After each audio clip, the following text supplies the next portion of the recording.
We've come a long, long way together, through the hard times and the good. I have to celebrate you. It has actually been 5 years and 99 days since I bought my first ultrawide monitor, a Dell 38-inch ultrawide bought for work. And it's been 5 years and 99 days since I haven't looked back. Hey, my name is Pete and I love reviewing the latest tech. I used to run an IT business and spent all day, every day, pretty much just glued to my desk. I also love to game. Through COVID, I played with a small group of friends every single night, and we haven't stopped since. I use both Mac, I use PC, iPhone, and Android.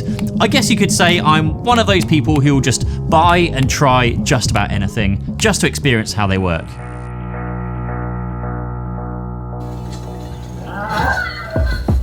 And there has been one change I made now over 5 years ago, which is kind of crazy to think about, that I haven't looked back on. And that was upgrading to an ultra-wide monitor. Yes, ditching the very popular dual monitor setup for a single ultra-wide monitor. And I have zero regrets. So I wanted to share my experience and hopefully show you as to why a single ultra-wide monitor might be better than multiple smaller monitors. So let's start off with the pros of upgrading to an ultra-wide monitor. The first one is that it immediately gives you more desktop space. And actually it feels more like going from one screen to 3 screens when you go to an ultra-wide monitor, because you get to utilize that dead space in the center. Now with dual screen setups, however much you try to line them up, you're always going to have that bezel down the center between the 2 screens, and that bezel is just pure wasted space. And then because of that, I find it's also a more natural seating position, because now you are facing the center of the screen that you're using, rather than kind of being forced to look either left or right most of the time, depending on which one of those is your primary monitor. You know, one where your apps will typically open, so you are then forced to use one monitor more than the other. Now this doesn't happen with an ultra-wide, since it's one single monitor, which on both Mac and now Windows 11, everything is easy accessible in the center of your screen with the menu bars. Now the only time this can become a problem though is on a Mac, when you have to head all the way to the top left side of the menu system, which can be a bit of a drawback, but it is one that I'm going to gladly take. Now one key way that switching to an ultrawide has totally changed the way that I work has been utilizing that just huge, vast amount of screen space properly. I find that with multiple smaller monitors, people tend to have maybe 1, maybe 2 apps open at one time, side by side, full screen on each monitor. You know, web browsing on one, Spotify on the other, email on one, calendar on the other. But when you change to an ultrawide, at least one that has a decent resolution, I find it way more comfortable to have 5, 10, even 15, even more than that, 15 apps open all at the same time, all visible and just a glance away. Now I can have my calendar open on the top right corner, my messages open. I like to use an app called Beeper, which centralizes all of the messages I get from Instagram and Facebook and even places like Slack and Discord, so I can keep an eye on all of my chats from all of my apps in a single window in one place. I can have Spotify, I can have 1 or even 2 web browsers open, my task list, my project management software, Monday, which we use to plan and schedule all of these videos, and just so much more. And I know what you're thinking, this is really quite ridiculous. Nobody needs that many apps open. It must be some sort of nightmare. But actually, having everything in easy reach makes it so easy just to dip in and out of things without getting distracted. And it makes me way more productive. I can reply to messages and get right back to what I was doing. I can glance at my calendar to see what's coming up or check my availability when trying to schedule a meeting. It is just so convenient. And with tools such as Moom, which I've been using for literally years now, that lets me easily save and then recall where various window positions are. It means that if I ever get into a mess with too many windows open in all over the place, a single keyboard shortcut puts everything right back in its place, exactly where it should be, nicely organized. It's just yet another benefit from using a single ultrawide monitor. Now, other benefits are a cleaner desk setup with less messy cables to cable manage, less power sockets needed, and that also means that there are just less things to go wrong with your setup because, well, overall it's less complicated. It can also be cheaper to buy, buying a single big monitor than dual or even triple smaller screens, and it can be cheaper to run too, depending on which screens you buy. But the one that's really drawn me into ultra-wide monitors, in a similar way to how Android has opened my eyes as a lifelong iPhone user, is that ultra-wide monitors come in so many different shapes and sizes.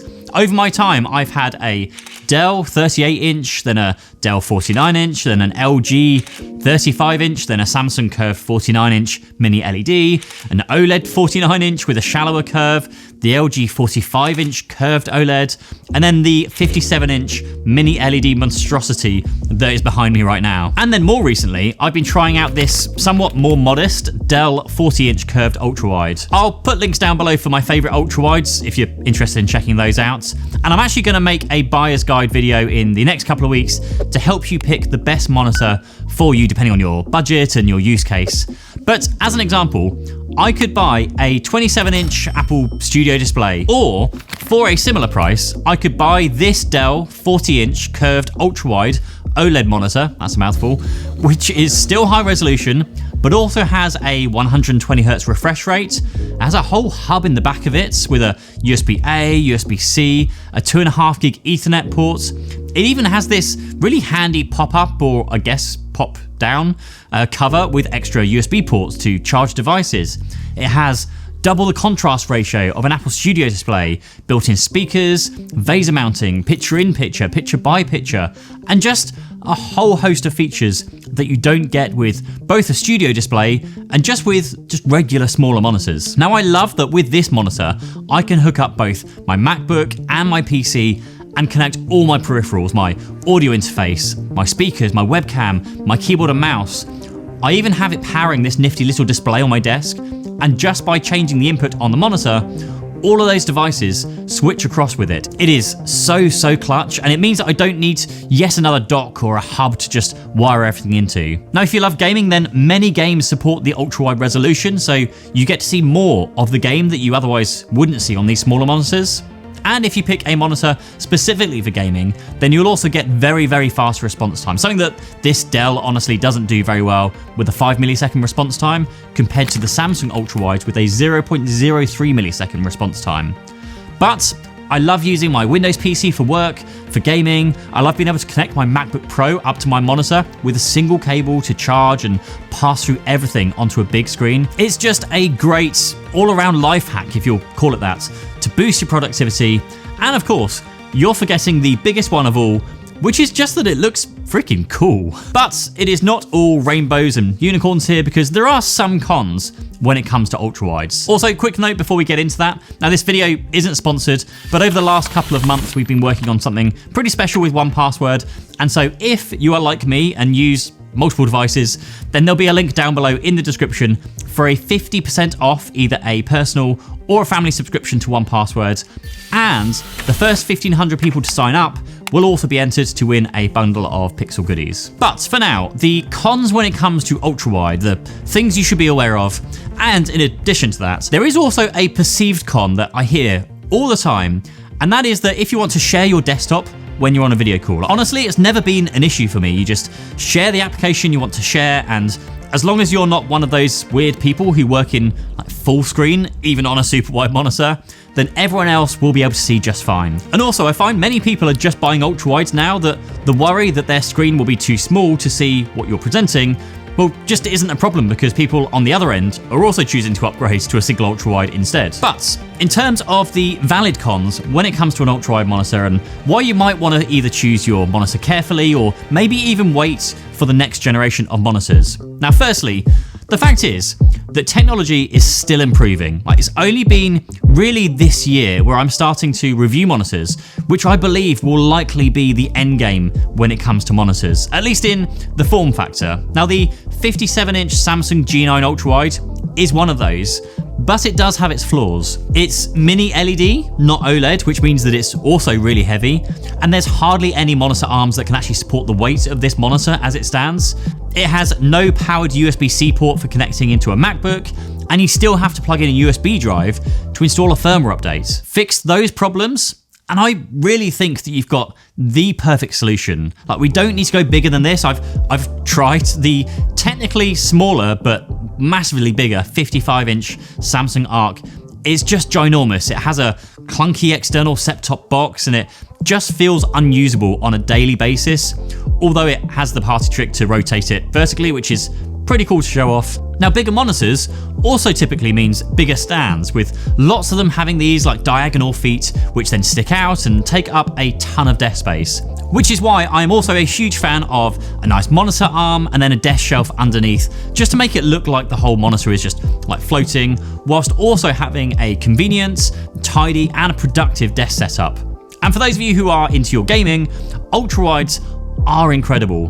But if you go too ultra-wide, then you can find yourself just constantly looking around at the heads-up displays around the edges to check your map or your weapons, or trying to call in that critical stratagem in like the heat of the moment in Helldivers. And the reality is, only the very best and most powerful gaming PCs can drive such a high resolution, like high quality gaming experience. Like the graphics card alone in my gaming PC cost me $2,000 for a 4090 card, and even though I know like a 5090 is just around the corner, I decided to spend the money so I can continue testing the gaming performance of these ultra-wide monitors for those of you who watch my videos every single week. So all I have to say is that 5 years and 99 days later, it truly is time to say rest in peace to my dual monitor setups that I've had over the years.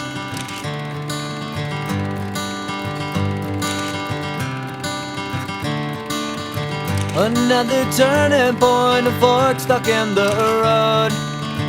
Time grabs you by the wrist, directs you where to go. So make the best of this test and don't ask why. It's not a question but a lesson learned in time. I hope you had the time of your life.